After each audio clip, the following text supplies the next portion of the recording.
Michael Jackson danced the night before he died. Full power, full voice. People in that room said it was the best they had ever seen him in years. 14 hours later, he was dead.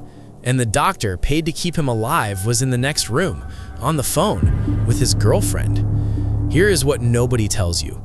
AEG Live, the company that hired that doctor, filed a $17.5 million insurance claim on Michael Jackson's life 1 week after his funeral, then made $250 million off a documentary about his death.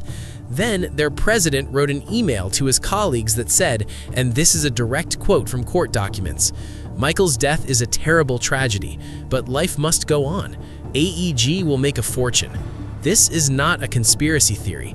This is in the emails. This is in the court testimony. This is in documents AEG spent years trying to keep out of a courtroom.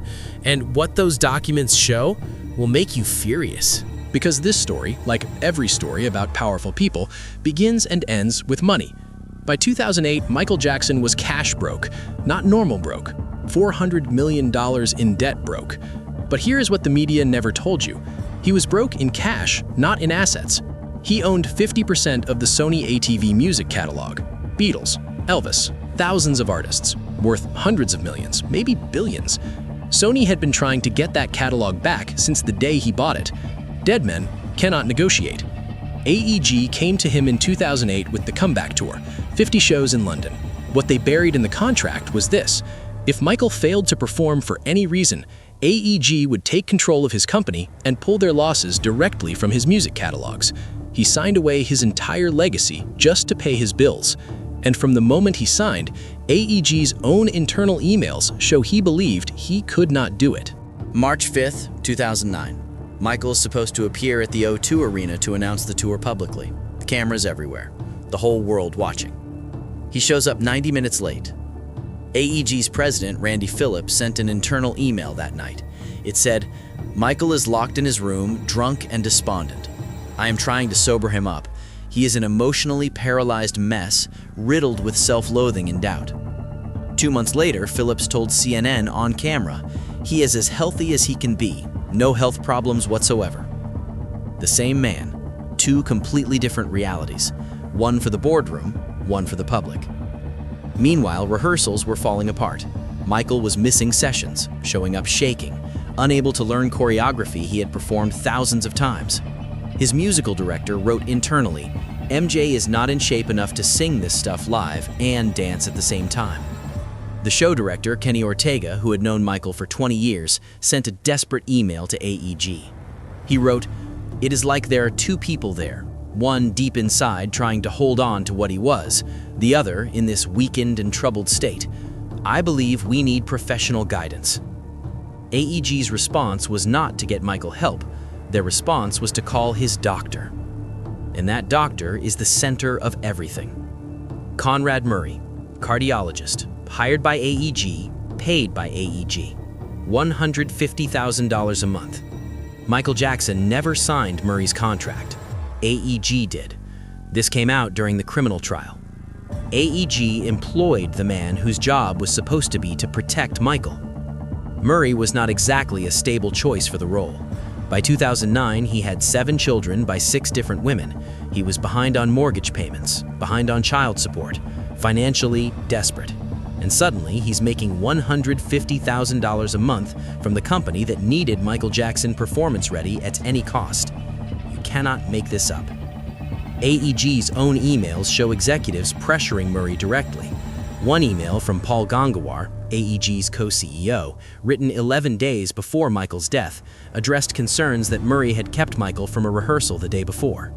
It said, "We want to remind Murray that it is AEG, not MJ, who is paying his salary. We want to remind him what his duties are." Read that again slowly. AEG was reminding Michael's personal doctor who he really worked for. They were telling the man responsible for Michael Jackson's health who he actually worked for, and it was not Michael Jackson. Medical experts who testified at Murray's criminal trial said his treatment of Michael contained 17 egregious violations. Not 1 or 2, 17, each one described as an act that posed a foreseeable danger to the patient. He was administering propofol, a surgical anesthetic, in a bedroom, without a crash cart, without a pulse oximeter, without any emergency equipment whatsoever. He was using a hospital operating room drug as a bedtime sleep aid. Every doctor who testified said the same thing. This was not incompetence. This was an extreme departure from the standard of care. And on the night Michael died, Murray left him alone, on a propofol drip, to go make phone calls. When he finally found Michael unresponsive, he did not call 911.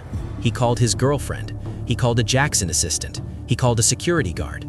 He did everything except call an ambulance. By the time paramedics arrived, 20 minutes had passed. 20 minutes. A cardiologist who let 20 minutes pass before calling emergency services for a patient on a surgical anesthetic in a private bedroom. And after he was convicted of involuntary manslaughter, he served less than 2 years, then went straight back to practicing medicine. Now, let's talk about what AEG knew and when they knew it. June 19, 2009, 6 days before Michael's death, he shows up to rehearsals so weak he cannot participate. A production manager wrote internally, "He was a basket case. Doubt is pervasive." Kenny Ortega emailed AEG's president that night and said Michael needed professional psychological help immediately. Phillips responded the next morning with a glowing endorsement of Murray, called him extremely successful, totally unbiased and ethical. Then Phillips organized a meeting with Murray and AEG executives. Murray came to that meeting and assured them he would have Michael ready for rehearsals the following week. 6 days later, Michael Jackson was dead. The coroner ruled the death a homicide, not an accident, a homicide, caused by acute propofol intoxication administered by Conrad Murray. And 1 week after the funeral, AEG filed their $17.5 million insurance claim. Then they made $250 million from the This Is It documentary. Then their president sent that email. Life must go on. AEG will make a fortune. Now, here is the part that should make your blood run cold. AEG knew Michael was unwell when they applied for that insurance policy. The emails prove it. Lloyd's of London later sued AEG, claiming they had obtained the policy by providing false information about Jackson's health. AEG eventually dropped their insurance claim entirely, which legal analysts said was a sign they knew they could not defend how the policy was obtained. Think about the sequence. AEG insures Michael for $17.5 million, while knowing he is falling apart. They pressure his doctor to get him performance ready. The doctor they employ kills him with an anesthetic in a private bedroom. They file the insurance claim within a week. They then profit $250 million from a film about his death. And their president emails colleagues saying they will make a fortune. That is not grief. That is a business outcome. And then there is Sony. Michael publicly called Sony CEO Tommy Mottola a devil. He said the music industry was racist and corrupt and was trying to destroy him. He organized marches outside Sony's offices. He called out the system by name in front of cameras. Sony acquired full control of the Sony ATV catalog after Michael's death. The catalog Michael had spent his life protecting. The catalog he would never have sold while he was alive. His daughter, Paris Jackson, said publicly in 2017 that she was absolutely convinced her father had been murdered. She was not speaking as a grieving child reaching for answers. She was specific, she was certain, and she has never walked that statement back. Here is what the official story asks you to believe. AEG hired a financially desperate doctor they knew nothing about.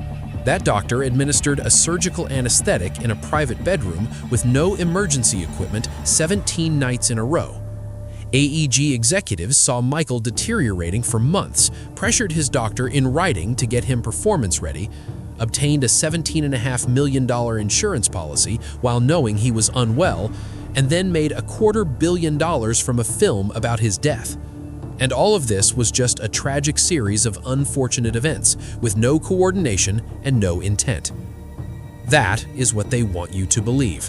What the documents actually show is a man who was isolated from people who loved him, surrounded by people who needed him to perform or needed him to die, placed under the care of a doctor who worked for the company, not for him, who had 17 egregious violations in his treatment, who waited 20 minutes to call 911, and who served less than 2 years in prison for it.